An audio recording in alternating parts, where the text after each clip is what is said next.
मदेशिया कह के मदेशिया के लोगों से वोट लिया और मदेश के लोगों के ही नुकसान पहुँचाने का काम कर रहा है। जैसे कि खाने पीने का सामान अगर 100 रुपये, अगर 100 रुपये से अगर भारत नहीं, पहले बिहार आता है। बिहार और नेपाल में जो सीमाएं हैं, यहाँ पे अगर लोग आके जाते हैं, आते हैं और सामान खरीद के ही कोई भी आता है जाता है, चाहे जाला चाहे आवेला, सामान जरूर ना खरीद के आए। जैसे कि हमनी के नेपाल में चल जाए कुछ ना कुछ खरीद के लेके आए। अच्छा, नेपाल के लोग अगर बिहार में आ गए तो कुछ ना कुछ खरीद के लेके जा रहे। तो ऐसे में अगर नेपाल के लोग अगर बिहार से खरीद के ले जाता 100 रुपये ज़मीन से खाए पिए वाला सामान, जैसे कि कोल्ड ड्रिंक हो गई, जैसे कि स्प्राइट हो गई, सेव हो गई, केरा हो गई, मिठाई हो गई, तो भी ये छीन लेता सन। पढ़ल लिखल दिमाग जो बाटे ना, ये सटिया गई बा। और सटियला के बाद जो समय जो अभी चल रहा बा ना, यही तरह चल रहे नहीं कि खाए पिए वाला सामान में जब हमने के एगो युग रहे तो गुड़ ला के ओकरा के बड़ी सुरक्षा से ओकर परमिशन लेके ओकरा से तब वो खाए यूज करे।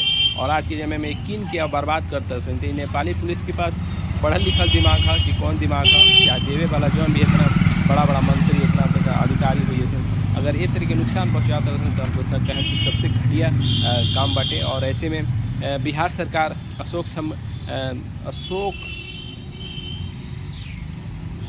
सम्राट चौधरी जी से कैंप की रहुआ तो पहल का बार बिहार के मुख्यमंत्री बनी। और ऐसे में बिहार के सीमाएँ क्षेत्र बाटे ए पर रोजगार के असर पड़ सकता है। और नेपाल इतना बड़का देश नहीं के हो गए कि बिहार के लोग के नुकसान पहुँचा दे और भारत सरकार के नुकसान पहुँचा दे। तो सबसे पहले कि अगर हम देखी तो हम बिहार जौन बाटे कि बिहार से भी बड़ा नेपाल ना हुई। और देखिए यहाँ के कानून बना रहा बस नेपाल और बिहार के हमारा देखिए से गरीब लोगों के ही नुकसान पहुँचाए के काम बना दोस्तों। हम सम्राट चौधरी जी से गए कि रउआ के जौन नेपाल के मुख्यमंत्री बाना ओकरा संगे फोटो खिंचवेला से और ओकरा से बात किला से काम ना चली। कहे के पड़ी कि हमारे के जौन बाटी की बिहार और नेपाल के बेटी और रोटी के रिश्ता शुरू से चलेला। तो ऐसे में एक तरह घटिया काम ना करके चाहिए। एक जौन बाटी की एक के बढ़िया से जौन की पहले के जे तरह रहे वाले नियम लागू किस तरह चेकिंग करे का करे वो अलग के बात बटे।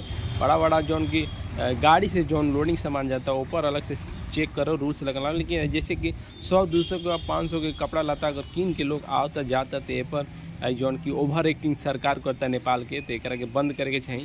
और प्रेशर भी देवे के चाहिए कि हती चुकी देश हो के और भारत के इतना बड़का देश के जौन की नुकसान पहुँचाए के चाहता थे। अब जैसे कि मान लें कि ईरान जौन बाटे कि भारत के 2 बोट के बम से उड़ा दिलस, जैसे कि नुकसान कर दिलस।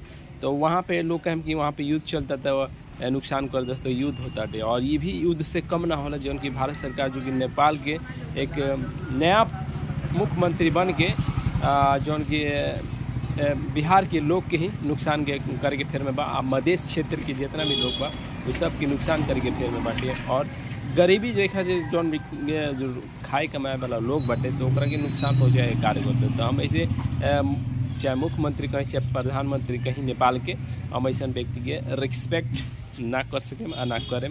जय हिंद, जय भारत, जय अशोक सम्राट।